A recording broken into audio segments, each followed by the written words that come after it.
स्वच्छ भारत मिशन के तहत हाल ही में जारी हुई स्वच्छता रैंकिंग से उदयपुर को निराशा हाथ लगी है। देश के सबसे स्वच्छ शहरों की हाल ही में जारी सूची में उदयपुर की रैंकिंग गिरकर 122वें स्थान पर पहुंच गई है। उदयपुर की रैंकिंग जहां पिछले वर्ष टॉप 50 में थी, अब वह इतनी नीचे गिर गई है कि टॉप 100 शहरों में भी अपने लिए जगह नहीं बना सकी और 122वें स्थान पर पहुंच गई। इसको लेकर उदयपुर नगर निगम उपमहापौर पारस सिंघवी ने पत्रकार वार्ता कर कहा कि टीम द्वारा जो काम इस वर्ष किया गया था उसमें कई तरह की गलतियां हुई है, जिससे उदयपुर को रैंकिंग में स्थान नहीं मिल पाया। उन्होंने कहा कि उदयपुर शहर में जितने भी सार्वजनिक मूत्रालय बने हुए हैं उनकी साफ सफाई नहीं होने, शहर की सड़कों की साफ सफाई भी नियमित नहीं होने के साथ ही शहर की आम जनता से फीडबैक नहीं मिलने के कारण उदयपुर इस रैंकिंग में पिछड़ गया। निगम ने रैंकिंग में सुधार के लिए अब हर वार्ड में 2 टाइम कचरा उठाने के लिए एजेंसी को 2,55,00,000 रुपए में ठेका दिया है, जो हर वार्ड में 2 बार सफाई करेगी। इसके साथ ही डोर टू डोर कचरा संग्रहण के लिए भी गाड़ियों की व्यवस्था अलग से की गई है, जिससे शहर की स्वच्छता बनी रहेगी। सिंघवी ने कहा कि जो टीम निरीक्षण के लिए आई थी उन्हें निगम द्वारा जो कार्य करवाए गए वह नजर नहीं आए। जिस कचरे से खाद बनाया जा रहा है और आधुनिक मशीनों से कचरे को उपयोग में लाया जा रहा है, जो निरीक्षण करने वाली टीम ने नहीं देखा और उन्होंने निरीक्षण के बाद 0 नंबर दे दिए और हमारी रैंकिंग घट गई। सिंघवी ने कहा कि इस बार स्वच्छ भारत मिशन द्वारा दी गई रैंकिंग से वे असंतुष्ट है और इसके बारे में केंद्र को पत्र लिखकर उन्हें अवगत भी कराएंगे। सिंघवी ने भ्रष्टाचार के खिलाफ आवाज उठाते हुए कहा कि भ्रष्टाचार के खिलाफ निगम में कार्यरत सरकारी अधिकारी मामला नहीं दर्ज करवाते हैं। कई बार निगम के आयुक्त को पत्र लिखकर मामला दर्ज करवाने के लिए कहा जाता है, लेकिन अभी तक कोई मामला दर्ज नहीं हुआ है। आज प्रेस वार्ता के माध्यम से उदयपुर की जनता को एक समाचार देने के लिए हमने आपको सबको कष्ट दिया। हमारी उदयपुर की जो रैंकिंग है वह अभी वर्तमान के अंदर 122 आई। हम जब पूर्व बोर्ड में काम करते थे और जब हमने प्रयास किया तो हमारी रैंकिंग 25 के अंदर थी। कोशिश कर रहे थे कि इस बार भी हम 25 से 30 में रैंकिंग सुधार करके आएंगे, लेकिन जब स्वच्छ भारत मिशन के तहत रैंकिंग आई तो 122वां नंबर आया। इसका हमारे को बहुत दुख हुआ, कष्ट हुआ और उसके लिए हमने कुछ प्रयास करना प्रारंभ किया है।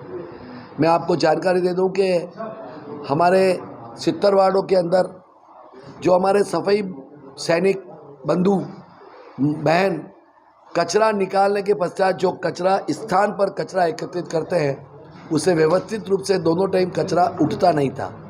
उस बात को लेकर हमने एक टेंडर 70 वार्डों के अंदर लगाया और उस टेंडर को दोनों टाइम वो कचरा उठाएगा। कचरा उठाने के पश्चात उस कचरा स्थान पर जहाँ से कचरा उठेगा वहाँ पर उसकी स्वीपिंग करेगा और ऐसा एक टेंडर 2,55,00,000 रुपए की लागत से दिया। हमने जब टेंडर अपलोड किया तो उसमें 7 एजेंसियाँ आई और 7 एजेंसियाँ आने के पश्चात प्री बीड हुई, जैसा सरकारी नियम होता है। प्री बीड के पश्चात उसके जो सुझाव आए उसके आधार पर उसके पश्चात 4 एजेंसियों ने उसके बाद क्लियर हुई और 4 एजेंसियां में से फाइनेंस बीट जब हमने खोली तो उस फाइनेंस बीट में से 2 एजेंसियां क्लियर हुई और 2 एजेंसियां क्लियर हुई। एक एजेंसी ने 3 करोड़ रुपए से ऊपर की लागत का भरा, आपी मल्टी क्लीन 2,55,99,000 रुपये और धींग man power and security service 3,19,00,000 रुपये। यह दोनों एजेंसी आई और उसमें से हमारी उपवन समिति ने निर्णय किया उसके पश्चात कि यह 2,55,00,000 रुपये न्यूनतम है। इसका वर्क ऑर्डर हमने जारी किया। हाँ, ये बात सत्य है, 1 तारीख से उसने काम प्रारंभ किया है। अभी शुरुआत में 70 वार्डों के अंदर काम प्रारंभ करने में उदयपुर की जनता को परेशानी का सामना करना पड़ रहा है। उसके कुछ 2-3 कारण भी है। वर्तमान में नवरात्रि थी, हमारे कर्मचारी बंधु और उनके ठेकेदार के भी कर्मचारी लेबर पूरी तरह से नहीं आई। दीपावली का सीजन होने की वजह से कचरा जो निकलता है उससे अभी 1.5 और डबल कचरा निकल रहा है, उसकी वजह से भी कुछ प्रॉब्लम आ रही है। लेकिन हाँ, कॉन्ट्रैक्टर ने कहा है कि भाई साहब हमको 15 दिन का समय दिया जाए। 15 दिन के अंदर अगर सफाई व्यवस्था नहीं सुधरेगी तो जो आप दंड भरोगे उसके लिए हम तैयार रहेंगे।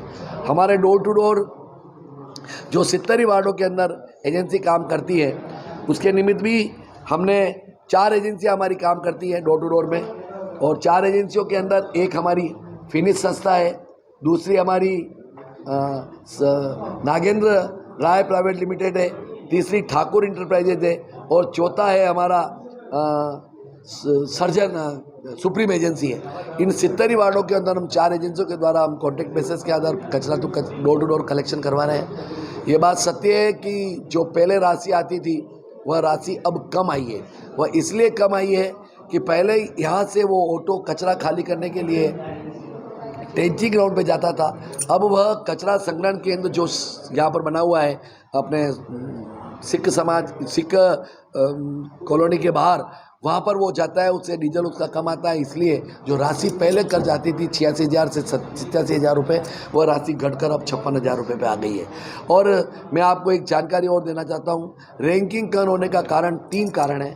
एक जनता का फीडबैक, दूसरा सार्वजनिक मूत्रालय जो बने हुए हैं, जो हमारा टूरिस्ट आता है बाहर से या कोई भी हमारी उदयपुर की पब्लिक होती है वह सार्वजनिक मूत्रालय का यूज़ करते हैं, और तीसरा रोड सफाई का काम। इसको मानने में कोई अतिशयोक्ति नहीं है कि रोड सफाई के काम में हमारे उदयपुर की बहुत ज़्यादा सड़कें खुदी हुई थी, सीवरेज की वजह से, स्मार्ट सिटी की वजह से, और उसकी वजह से हमारे कचरे को सफाई करने को रोड में तकलीफ आई, जिसमें हमारे को मार्किंग और नंबर कम मिले। उसमें भी रैंकिंग का बहुत बड़ा कारण रहा। सार्वजनिक मूत्रालय जो हमारे थे वह हमारे व्यवस्थित रूप से ऑटो कम आने की वजह से, जो हमारे मूत्रालय आते हैं साफ करने के लिए आते हैं, उसके ऑटो कम आने की वजह से और व्यवस्थित रूप से समय पर नहीं आने की वजह से वह सफाई व्यवस्था में कमी आई।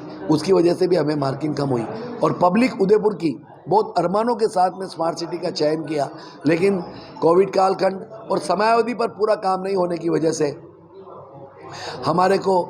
हमारे को थोड़ा सा तकलीफ का सामना करना पड़ा उदयपुर की जनता को। तो जनता का जो फीडबैक था, जनता ने जो मार्किंग की, वह हमारे जो समिति के सदस्य आए थे उनको व्यवस्थित रूप से नहीं दे सके, कम दिए। इसकी वजह से हमारी रैंकिंग कम होने का कारण हुआ।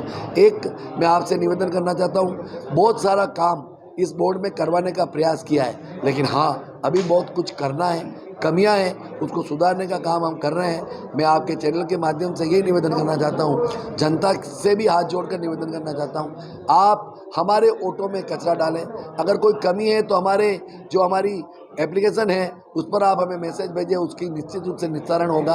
और अगर मान लो उसके बावजूद भी अगर कोई कमी रहती है तो आप लिखित में शिकायत दें। मैं उदयपुर की जनता को ये विश्वास दिलाता हूँ कि हमारे बोर्ड में जो 6ठा बोर्ड निरंतर भारतीय जनता पार्टी का बना है, और हमारे कटारिया साहब ने हमारे को इस बोर्ड पे उपमहापौर और महापौर का दायित्व दिया है, समिति अध्यक्ष बनाए हैं, सारे ही पार्षदों का चयन किया है। हम सब पार्षद मिलकर 70 + 12 जो हमारे सवर्त पार्षद है, 82 पार्षद मिलकर निश्चित रूप से उदयपुर की जनता का काम करने का प्रयास करेंगे, उनकी आकांक्षाओं पर खरा उतरने का प्रयास करेंगे।